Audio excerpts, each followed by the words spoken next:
the Board of Public Works. First item on the agenda here, public appearances for non-agenda items. I see no one in the room. However, we do have one person registered would like us to read a statement. Mr. Patrick Cheney, 5211 Kitty Crest. I will go ahead and read his document here. It says, I would like to remind the board of a suggestion I made earlier, a year or more ago.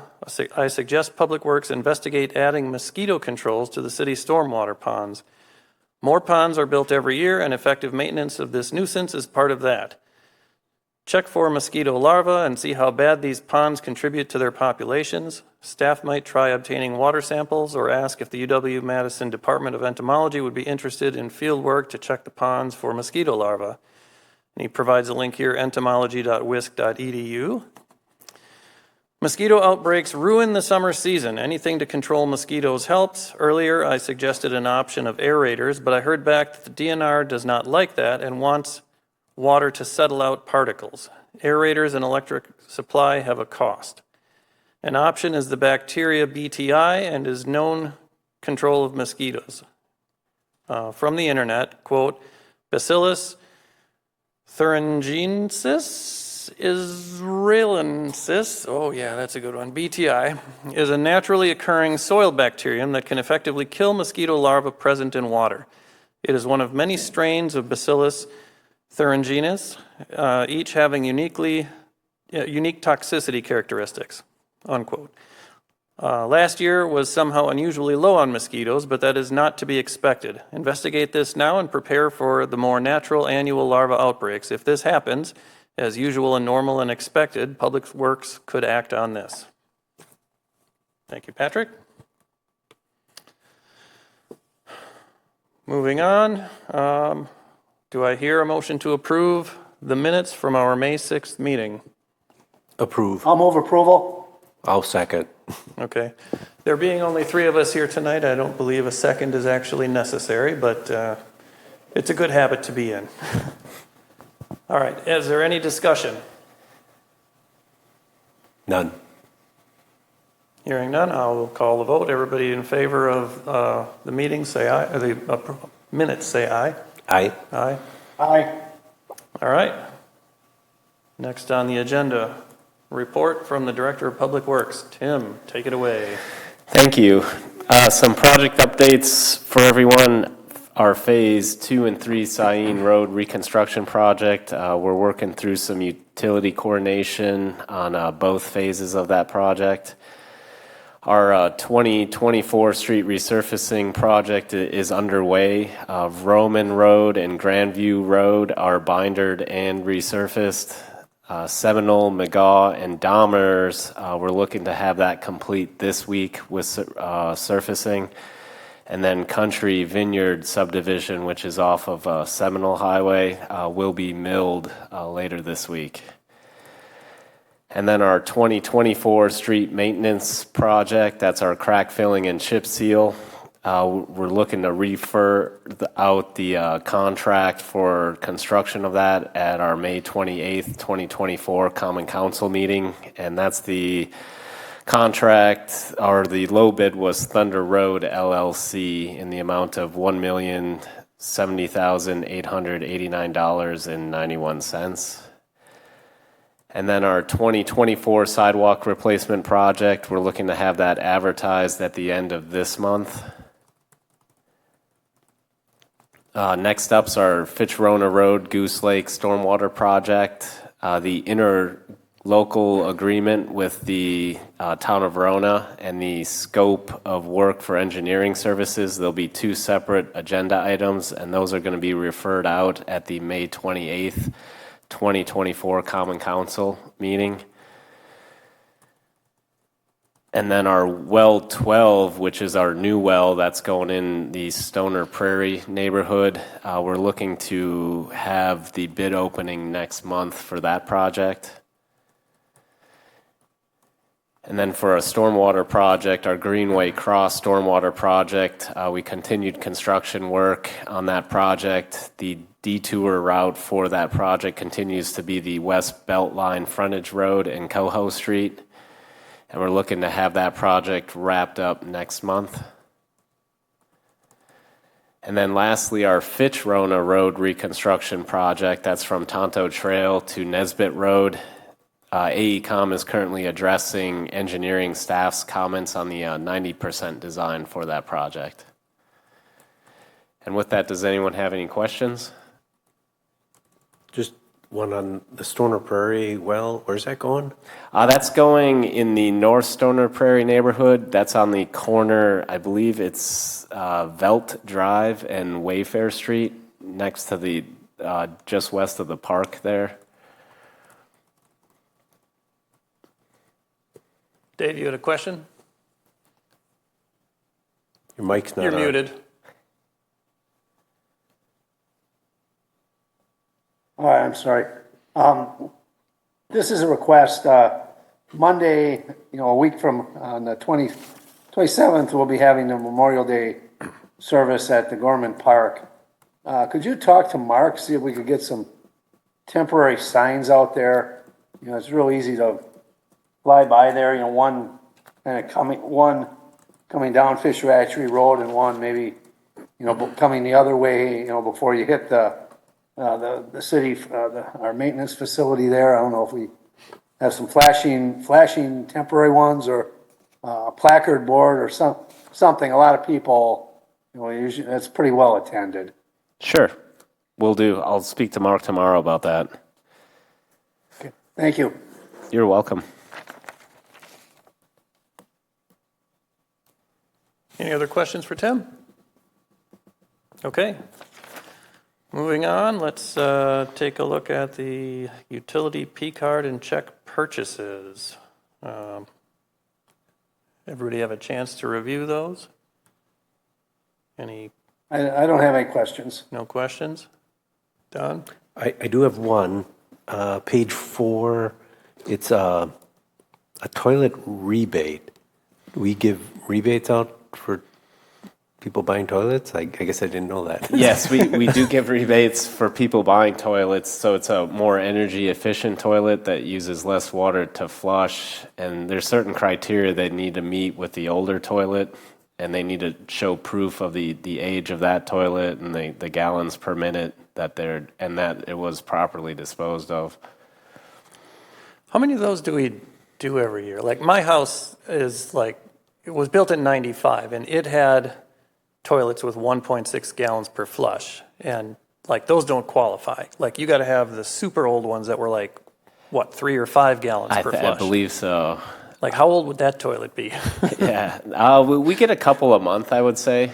Really? Yeah, come across my desk. Wow. And the citizens get applications from you or online? The application's available online, and then it goes through our review process internally to make sure it meets the criteria of the program.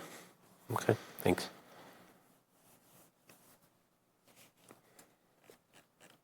Any other questions regarding the P cards or the checks? Okay, moving on to our agenda items proper here. I'll entertain a motion to approve Resolution R9624, approving an affidavit of correction to the first addition to Swan Creek of 9 Springs, lots 109 and 110, to reduce the vision corner at the right-of-way intersections from 40 feet to 25 feet, consistent with the City of Fitchburg's Code of Ordinances. I'll move approval. Okay. Tim, you want to walk us through this? Sure. The plat of the first addition to the Swan Creek of 9 Springs shows a typical vision corner of 40 feet. The typical vision corner is looking to be reduced to 25 feet at the intersections of Big Blue Stem Parkway and Sassafras Drive, and also Crinkle Root Drive and Sassafras Drive of lots 109 and 110 of the first addition to Swan Creek of 9 Springs. So a vision corner of 25 feet is consistent with the City of Fitchburg's Code of Ordinances, Section 24-10D2D. And then affidavits that change restrictions for the public benefit must be approved prior to recording by the governing body of the municipality in which the subdivision is located, as specified in Section 236 295 of the Wisconsin state statutes. So we're looking for approval to reduce the vision corner of 25 feet at the two previously mentioned intersections within the first addition to the Swan Creek of Nine Springs.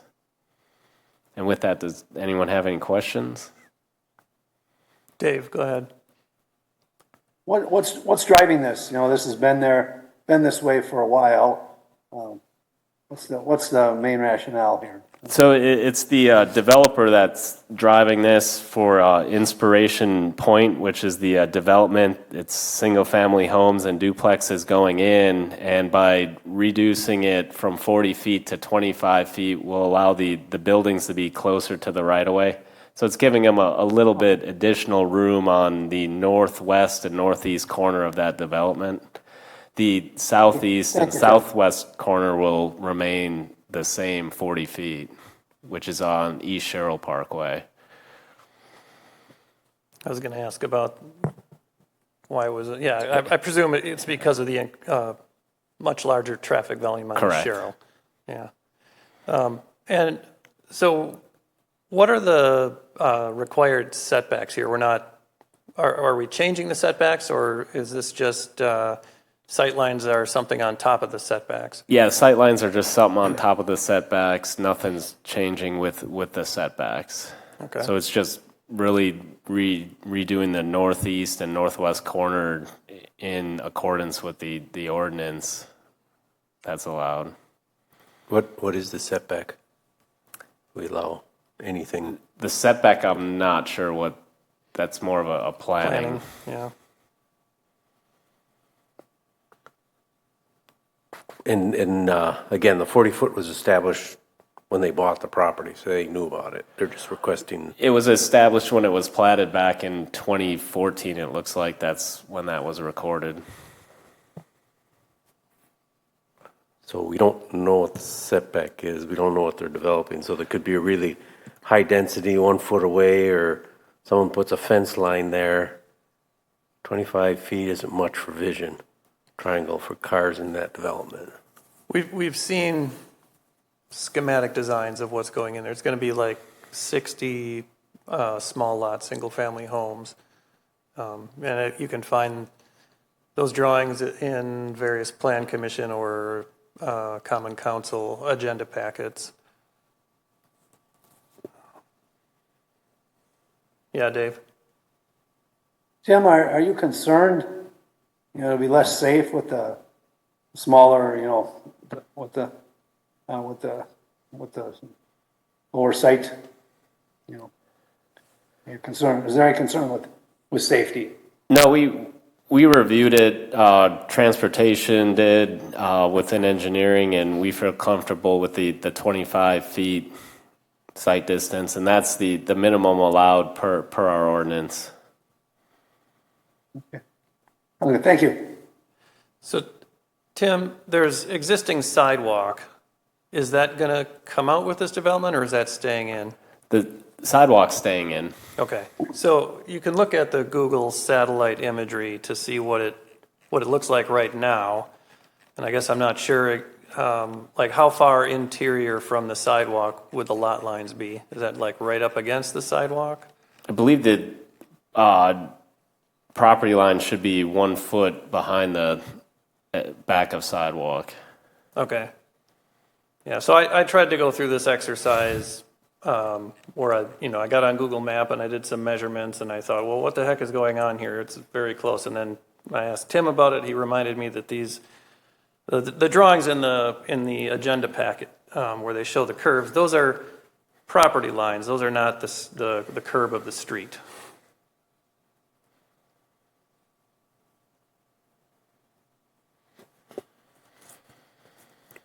I take it you're getting no compensation back from the developer or anything for this?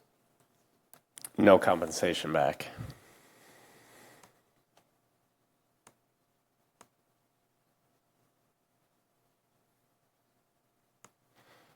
But again, it's on their property. It's not within the right-of-way. Yeah, but the advantage is to them that you're reducing a And I understand there's judgment in we're not giving up safety, but we are. Yeah, so, Tim, remind us again, the speed limit on Sassafras and Crinkle Road, those are both 25? Correct. Okay. And then, I don't know where, Dave, you live out in, not in the same neighborhood as me, obviously, because you're in a different district. Don, I don't know if you've driven past the courtyard on Wilshire, as you're heading up to, if you're going north on Wilshire, and you're gonna tee into Chapel Valley Road, if you look off at the large sign that the courtyard put up there, which that, is an additional obstruction compared with what was there before. Tim, are you familiar enough with that to kind of gauge whether that's a good comparison or not? I'm not familiar with that enough.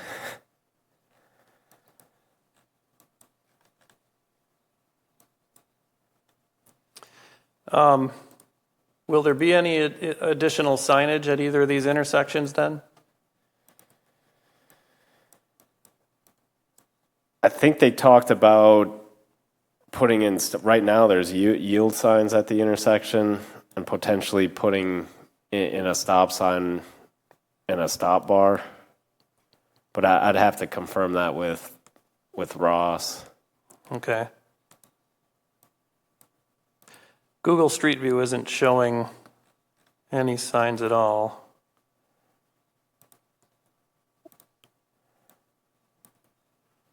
Or at least not on the west side there. Yeah, at Sassafras and Crinkle Root, I'm showing I see a yield sign, so Okay. that'd be the northeast northwest corner. Or northeast, yeah. Okay, yeah, there it is.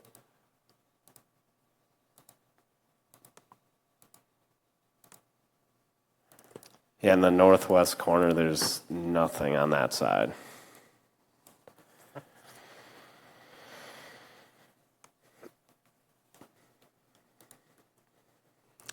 But as you said, you've discussed this internally and you feel like this is going to be acceptable. Yes. Again, you got to envision what it's going to grow out to be. Someone plants trees right on the corner, they overgrow it. You got pedestrians using that, blocking already that car's view. So you've given up some of the vision triangle, so. Yeah, that's an interesting point. There are existing trees there right now within that 25-foot triangle we're talking about. That shouldn't be there, but yeah.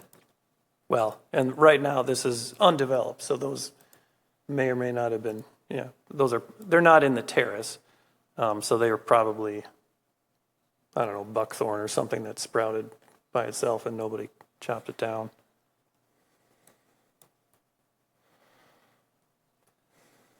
Any additional discussion? Okay. Call the vote here. All in favor of Resolution R 9624 signify by saying aye. Aye. Aye. Nay. Nay. Okay.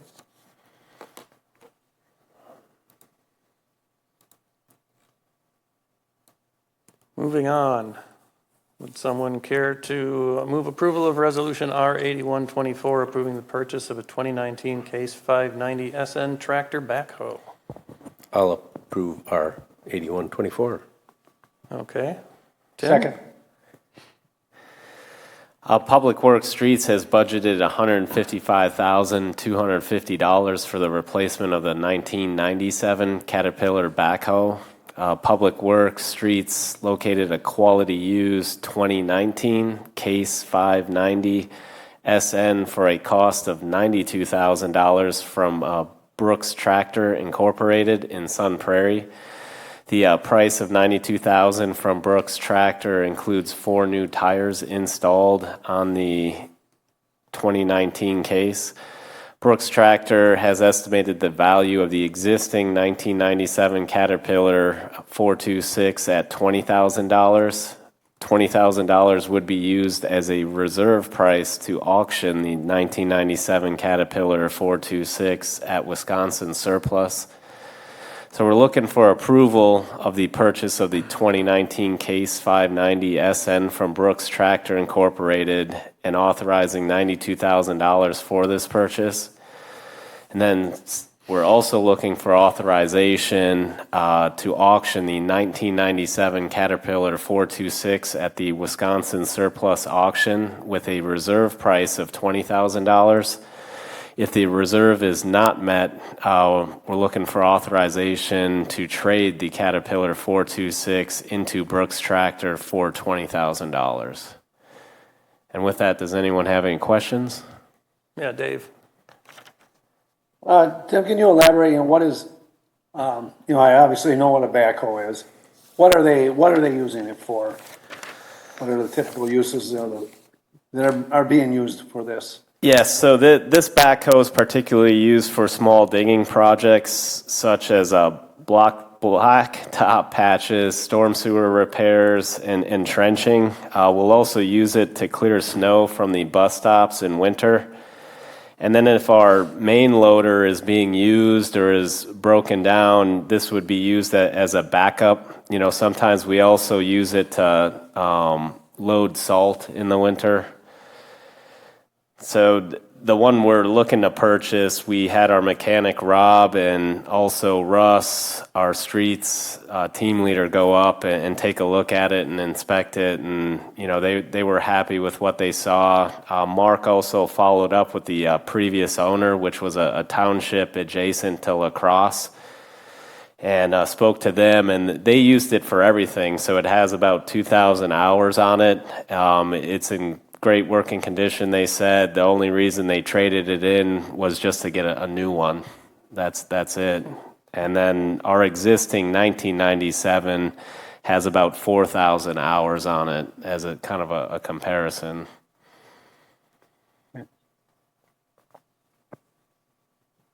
Thank you. You're welcome. How many hours do you typically put on that 426 that we're replacing? So we had that since 1998, so about 26 years, and we put on about, not all 4,000 hours. So we're not going to use it as much as the previous owner did, just because we have another loader that we use mainly. 4,000 total or per year? 4,000 total. We used it. And a couple other questions, if it's okay. What did we pay for that thing to start with, that one? The one back in 1998? Yeah. I'm not sure. Is it past its useful life, or that's only 26 years on it? 97, 27 years old. Yeah. Well, Yeah. you bought it in 98. Okay. Yeah, 97, we bought it 1 year used. Okay. So we got 26 and only 4,000 hours. Is it shot past its useful life? Have a No, lot of maintenance? it still functions. And we're only going to get 20,000 for it. Well, okay, so that leads into a question I was going to ask. If Brooks is prepared to give us 20,000, do you have an idea what we'll actually get at an auction? Presumably it'd be more than 20. No, until we go to auction, we won't know, but the reserve would be set at 20. So if we don't get anything more than 20, we'd go back to Brooks and get the 20 for it. But if auction, say we get 35 for it, then we would unload it at auction. Or if we got 21 for it, we'd unload it at auction. So the reserve has to be met in order to get rid of it at the auction. What's it cost us to rent? I mean, to A rent. loader? Loader. Well, you got a loader with the backhoe option. That's what you're looking at. We could probably rent that for. But then we're always hauling it and having to pick it up, and if we need to use it in an emergency, it's not available. Well, I guess where I was thinking was, you could rent till this one breaks if you really need the extra utilization, and then you just replace it with new. Otherwise, you're in a constant buying used stuff and fixing it.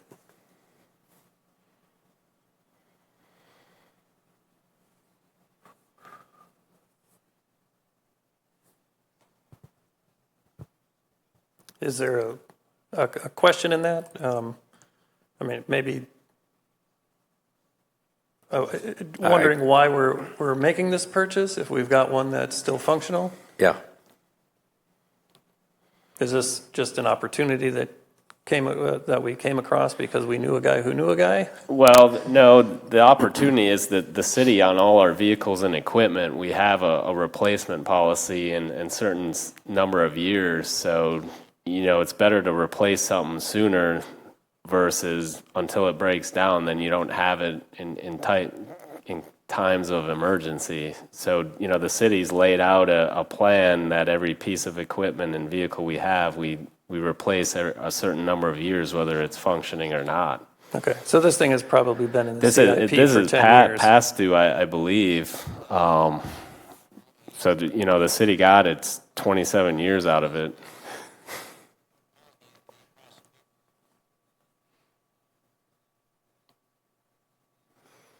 And how old's the main, because this is just a backup to some other tractor backhoe you have, right? No, it's not a backup. It is used as a backup if the other isn't functioning, but with this, we use it for other things than loading also. We use it for, as I mentioned previously, the small digging projects, blacktop patches, storm sewer repairs, trenching, utility work.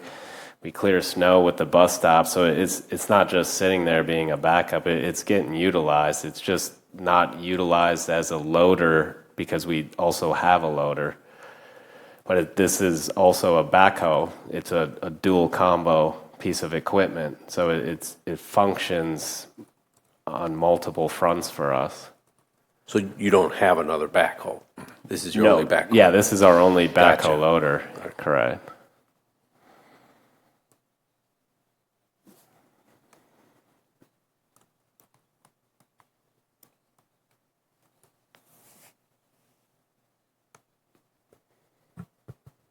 Anything else? Dave? No? Okay. No. Call the vote here. All in favor of resolution R8124, say aye. Aye. Aye. Aye. Okay. Would someone like to move approval of ordinance 2024-0-12, amending chapter 27 to reduce the minimum curvature of private roads? Right, 2024-012. Okay. Second. Tim? So Fitchburg's ordinance requires that private roadways have a minimum radius of at curves of 100 feet. Reducing this to 50 feet would allow for denser development and still allow emergency vehicles access on private roads. Since Fitchburg's largest fire truck, which is our ladder truck, has a turning radius of 40 feet. So we're looking to reduce the 100 feet down to 50 feet for private roadways.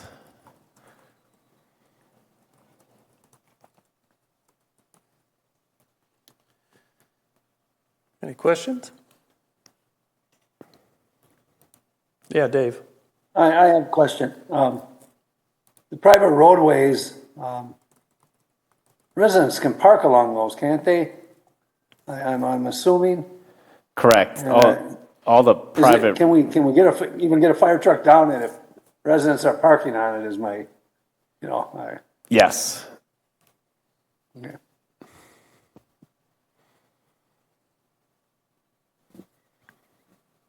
And this is for entire Fitchburg, not just in the more urbanized area, correct?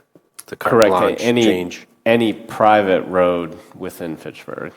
So I'm thinking of a private road. I know it's geared towards the high density, but in the more rural area, folks are truck drivers and they bring their tractor trailer home with them sometimes. What's the turning radius on those? Similar, our ladder trucks is equal to the semi truck.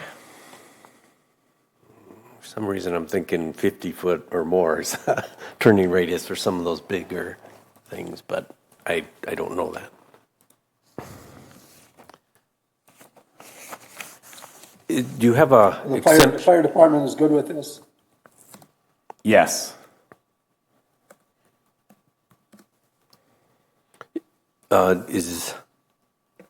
Is there a process now where someone could get a variance if this weren't carte blanche change? Yes, they can go to the through the planning process and get a variance. The board, I think it's the Board of Appeals. I'm not sure on the planning side of it. That would be more a Deanna question. But typically, from what I've heard, that board typically doesn't sway from what the ordinance is listed. So it's not similar. We had a driveway discussion before about giving you approval. You don't have that for this.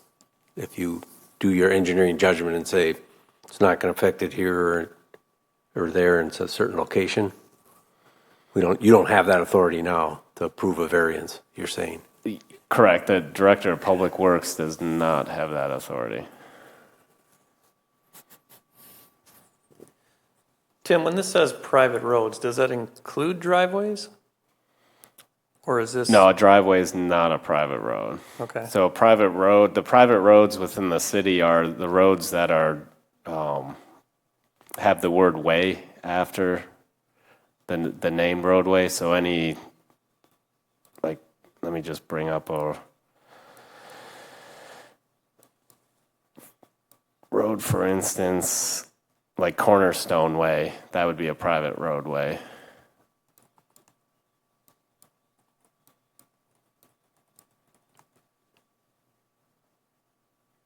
Interesting. And how does this compare with the size of any cul-de-sac in the city?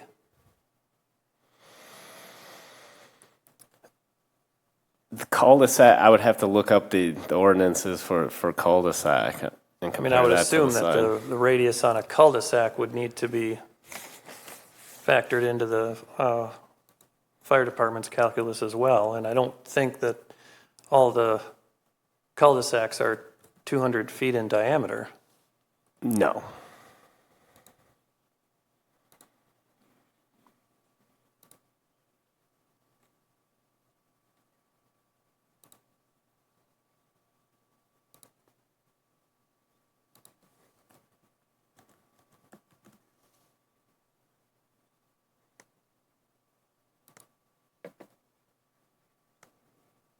Yeah, I just pulled one up at random, and it's from outer edge to outer edge, it's 82 feet.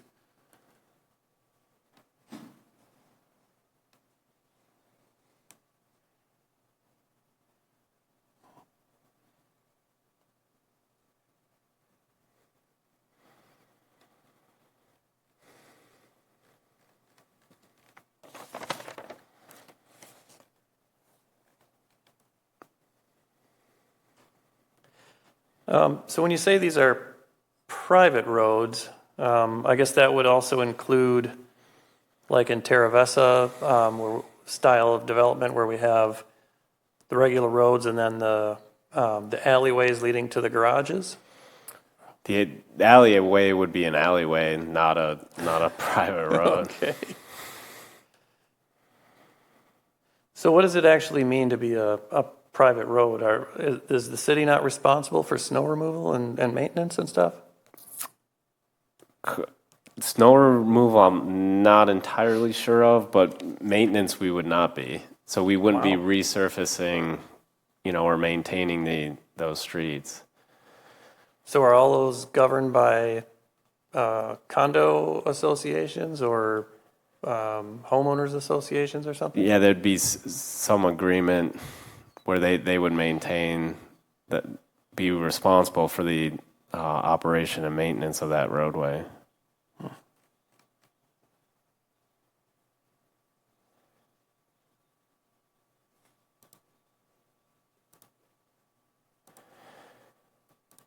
But I want to say, like, Cornerstone Way, we would be responsible for like plowing that road.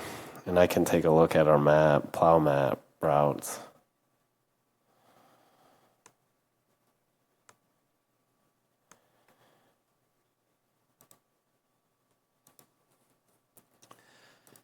It's interesting that you chose. And we don't plow private roads in the city of Fitchburg.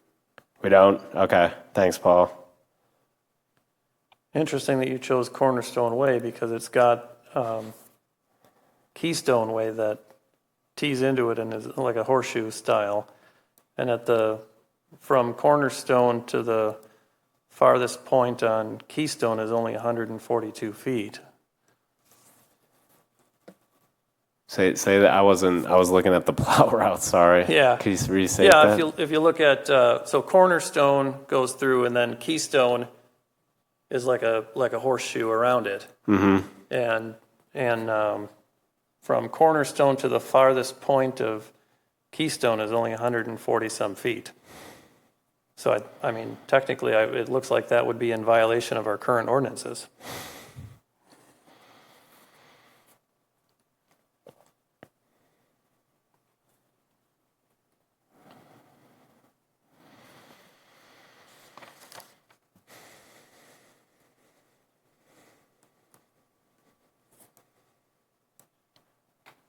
Any other Tim, questions? Fire department was fine with it. I don't know what kind of equipment we have, but I assume if other responding units are helping us out, they don't have anything bigger than what we typically carry? Correct. The ladder truck we have is the largest vehicle.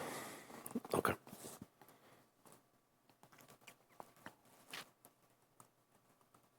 Dave, any other questions? Okay. We'll call the vote.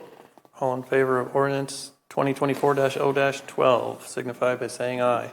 Aye. Aye. Dave was an aye. Couldn't hear him.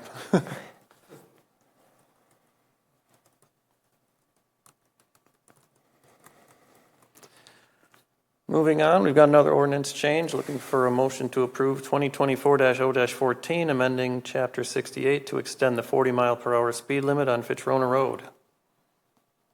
I recommend we, Ordinance 2024-014. yep. Okay. Tim? So Fitch-Rona Road from Tonto Trail to County Highway M has a speed limit of 50 miles per hour.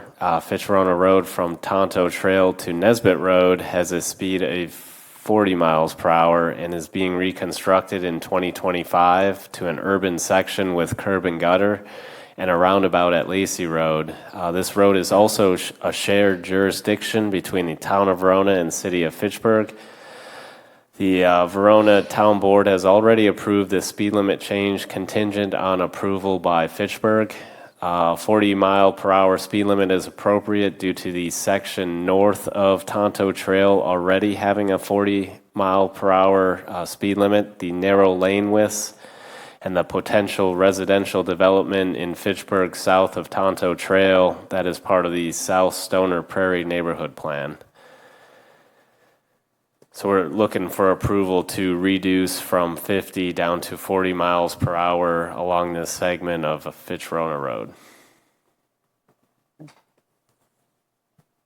Any discussion? We don't have any current speed studies or know what they're traveling now at, do we? I'm not sure if Ross did place up speed studies on this. I would have to check with him on that. This is a fairly narrow road. Yeah, and the pavement condition's pretty rough. That's another reason we kind of discussed on why to reduce it down to 40, even though it's, I believe, to be reconstructed in the next year or two. It still would help to have it lowered to 40. Dave, you had a question? I've almost been clipped on my bike several times on that road, by inattentive drivers, so I think 40 would be a good idea. Yeah. It's also got some hills. I don't drive that very often. Are those blind hills or are they? They're blind. Yeah, okay. So Tim, you said it's due for reconstruction in the next couple years. Will it be widened at all? I would have to check with Ross on that to see, if there's any bike or ped improvements along there as part of that. Or shoulders? Shoulders. I mean, I imagine. But that's something we can discuss internally as part of that project.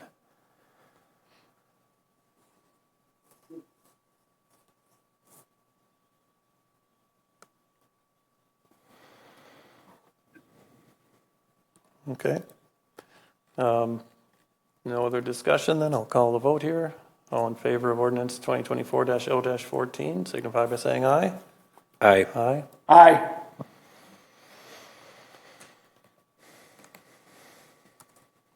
All right, moving on. Looking for a motion to approve resolution R9924, approving the revised building program for the police services facility.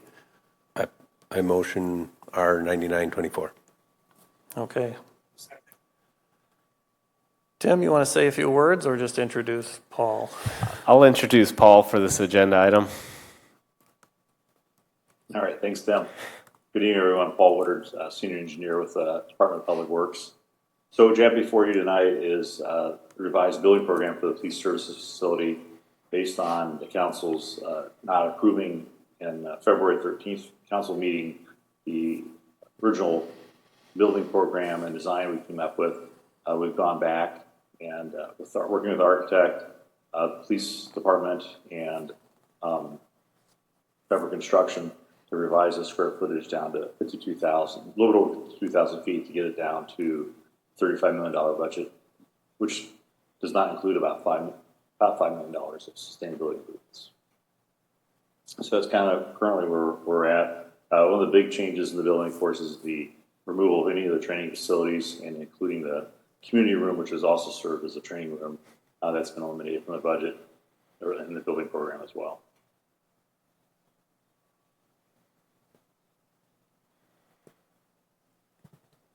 Questions for Paul? Well, Dave's got one. Go ahead. Yeah, okay, Dave. Besides the training facility, what other things were cut to get to this plan? We haven't seen much of this as Alder, so. If you look at the facility program comparison, the additional sheet we added that was not included in the original referral, that's probably the best place to go. For example, 1.12, the very last one, for example, the indoor parking garage is basically, cut in half. Obviously, like the 1.9, the training, that's been essentially eliminated. And other than that, it's, the shared police staff spaces has been cut in half. So there's significant cuts throughout the entire project. Because basically when you're going from, by the time we were going through the process, we ended up at almost 80,000 square feet. So to get to 52,000, that's, a significant reduction. So it wasn't just one component of the building that took the hit on the cuts. Obviously the training facility went out completely, but so did a number of other items as well. Is it sized? So I don't, not that I'll be around, but, is it sized for 10 or 15 years of growth? No. No, yeah. That's troubling to me. It'd be pretty close to full by when they move in, I would suspect, or, maybe five years, 10 at the tops. Thank you, Paul. Appreciate that frank answer. Could you say a few more words about that? Because they're going from just under 18,000 square feet to almost 3 times that. So how are they full when they move in? Well, you look at 18,000 square feet, that does not include they have no parking right now, so that's none. So that's another 8,000 square feet, and they're past full right now where they're at. So you can't really say, well, I got 17 and we're going to go to 50. That's not a 2.5 times an increase because again, the parking, they don't have any parking right now, which will be a feature of the facility, which they desperately need with. Basically, the squad cars have really changed over the years. They're basically a rolling office with all the computers and everything else in them. So you really need a place to store those inside, and so they can be, charged when they're not being used. And when I say charged, not electric, but they have significant electrical demands that they need to be able to plug in all the time. So, so throughout the building, there were a number of cuts. So. How many parking stalls are included in the 8,200 square feet? Let me take a look. See if I can. And I guess more importantly, how does that compare with the size of their fleet? I don't know the answer to that offhand. We have not done a layout. We're just reducing square footage, so we haven't actually laid it out yet at this point.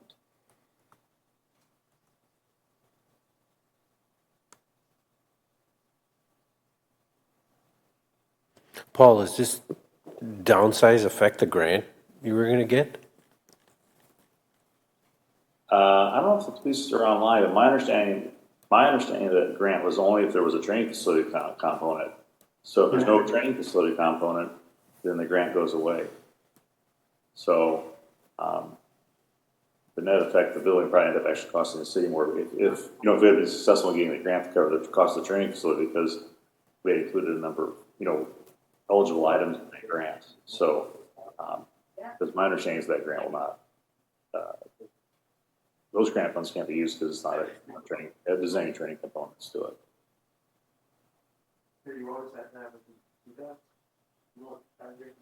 And the existing space you have now in this location, that's not going away. You'll have some utilization of that. It's not ideal because it's not together, but. My understanding is that'll be used for City Hall staff. Okay. Yeah, there's in the capital plan for that's coming up for approval. There is approximately, I believe, now $6.5 million for renovating City Hall. That includes a number of things, but one of the items in that project is converting the police space because second floor, which is where the city clerk, city administration is more than full right now. So the idea, and also is the third floor as well, City Hall. So the idea is to be able to address the space needs of the rest of the remaining of the city staff that's in the city facility.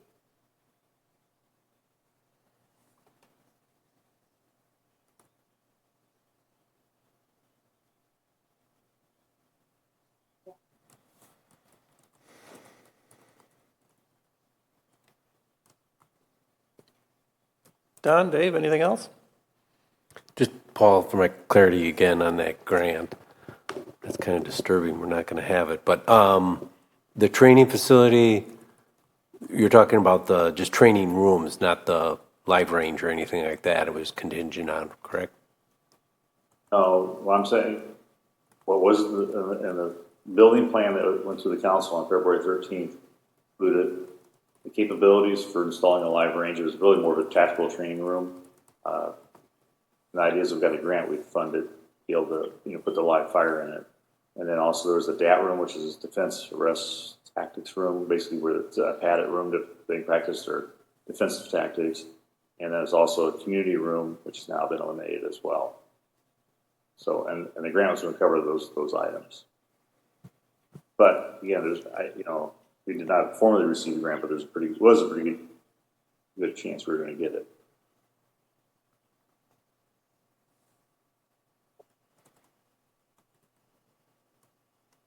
Yeah, and I just add, when Board of Public Works, what we approved was the facility, with those training facilities, and council took it out. Yep, understood.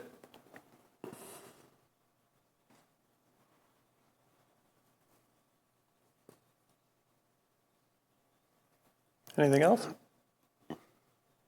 Okay, call the vote here. All in favor of resolution R9924 signify by saying aye. Aye. Aye. Aye. Thank you, Paul. You can hang around or you can Thank you, Paul. drop off. All right, thank you. Moving on, looking for a motion to approve Resolution R8924, approving the First Amendment to the Agreement for Subdivision Improvements in the Plat of Hartung Fields. I approve R 8924. Okay. Second. Tim? The City of Fitchburg Common Council on November 14th, 2023, by Resolution R163-23, approved the final plat for Hartung Fields. The Common Council also approved the agreement for subdivision improvements in the plat of Hartung Fields by Resolution R-169-23 on November 28th, 2023. So the subdivider has requested an alternative schedule for completion of the sanitary sewer to service Lot 9, installation of path connections on Outlot 1, and the installation of Botanical Drive between Thresher Trail and Blaney Road to better accommodate public improvement and private development construction within the plat. So a First Amendment to the agreement is needed to allow for these improvements to be completed in alternate phases of construction. So we're looking for approval of the First Amendment to the agreement for subdivision improvements in the plat of Hartung Fields, subject to final review and minor editing by the city attorney and city engineer. And with that, does anyone have any questions? Dave? Are you concerned at all with any of this phasing, different schedules, Tim? No, engineering is not concerned with any of the different phasing. We think it will work out better and ultimately provide a better product. So this is due in part to some rock they were not expecting to hit? That's for the sanitary sewer. So there was some bedrock they encountered, so we pushed the sanitary sewer to service Lot 9 just because of the Sain Road interceptor coming in 2025. And then instead of it coming from the west where the bedrock is, the interceptor will be coming from the east.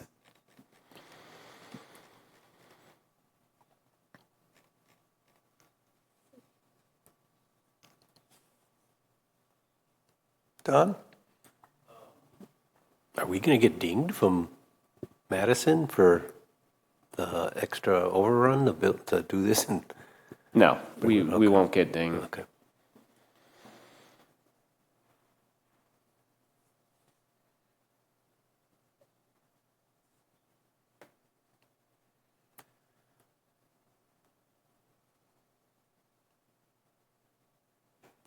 Anything else? Dave, you got anything else?